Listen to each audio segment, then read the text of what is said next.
Kamusta po, Ate Rin? Ako nga pala si Rhea, isang nurse. Madalas gabi ang schedule ko sa ospital. Bilang isang nurse na nakadestino sa pediatric ward, sanay na ako sa tahimik ngunit nakakapagod na mga shift. Ngunit ang gabing ito, bagamat ordinaryo sa simula, ay nag-iwan ng marka sa akin na hinding-hindi ko makakalimutan.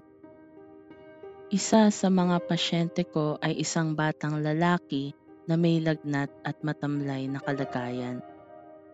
Siya ay 7 taong gulang lamang, ngunit ang kanyang maputlang mukha at payat na pangangatawan ay parang nagsasabing higit sa edad niya ang bigat ng kanyang dinadala. Madalas akong magbantay sa kanya tuwing wala ang kanyang ina, na kadalasang kailangang umuwi para kumuha ng mga gamit o ayusin ang kanilang bahay. Palaging nakikiusap ang ina nito. "Pakibantayan muna siya, nurse. Natatakot kasi akong maiwang mag-isang anak ko." At sa tuwing naririnig ko ang pangungusap na yon, walang alinlangan akong pumapayag. May kung anong habag akong nararamdaman para sa bata. Isang gabi, tinawag ako ng nanay niya habang nasa nurse station ako. "Nurse, uuwi lang ako saglit para kumuha ng mga damit at gamit na kailangan namin. Pwede po bang samahan niyo ang anak ko habang wala ako?" Nag-aalala ang boses niya, kaya sinigurado kong gagawin ko ang lahat para mapanatag siya.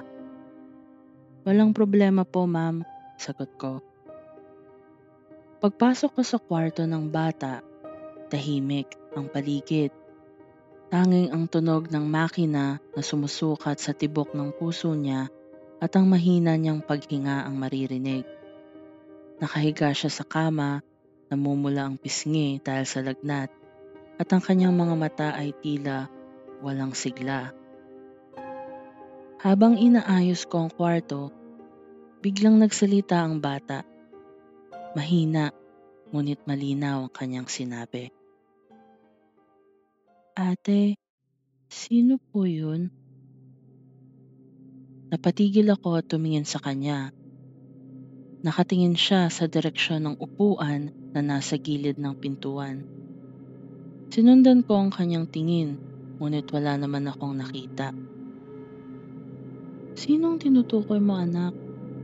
Tanong ko, pilit na pinapakalma ang sarili, ngunit hindi na siya sumagot. Nanatili siyang nakatingin sa upuan na tila ba may ibang presensya roon na hindi ko makita. Pinilit kong binaliwala yon. Baka nananaginip lang siya, bulong ko sa sarili ko, habang pinagpatuloy ang pag-aayos ng mga gamit. Ngunit habang nililigpit ko ang mga kalat sa mesa, muli siyang nagsalita. Sa pagkakataong ito, mas mababa ang kanyang boses, halos isang bulong na lang. "Bakit po siya umiiyak?" Bigla akong napahinto. Tumayo ang balahibo ko at ang malamig na hangin sa kwarto ay parang naging mas malamig pa. "Anong ibig mong sabihin?" Tanong ko, pilit na itinatago ang takot sa aking boses.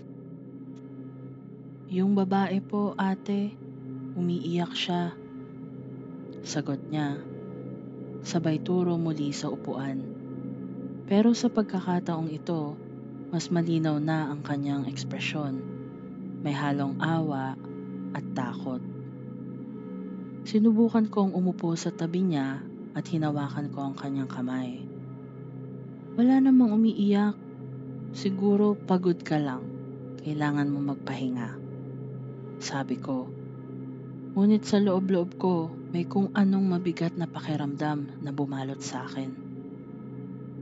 Maya-maya, habang tahimik kaming magkasama sa kwarto, naramdaman kong parang may gumagalaw sa paligid. Walang ingay, pero parang may malamig na hangin na dumadaan-daan sa likod ko. Pinilit kong balewalain ito, ngunit mahirap isantabi ang pakiramdam na parang hindi kami nag-iisa. Pagkatapos ng ilang minuto, narinig kong bumukas ang pinto. Dumating na ang ina ng bata, dala ang mga gamit na kailangan nila. Napansin niyang medyo tulala ako, kaya tinanong niya ako, "Nurse, okay lang po kayo?" Ngumiti ako kahit medyo pilit. "Opo ma'am, pasensya na po, medyo napagod lang siguro ako," sagot ko. Iniwan ko na sila sa kwarto at bumalik sa nurse station. Ngunit hindi ko maialis sa isip ko ang mga sinabi ng bata. Sino po yun? Bakit po siya umiiyak? Paulit-ulit itong tumutunog sa utak ko na tila ba may gustong ipahiwatig. Kinabukasan, nalaman ko ang malungkot na balita. Hindi na kinaya ng bata ang kanyang kondisyon at pumanaw siya habang natutulog noong madaling araw. Ang bigat ng balitang yun ay tumama sa akin ng husto.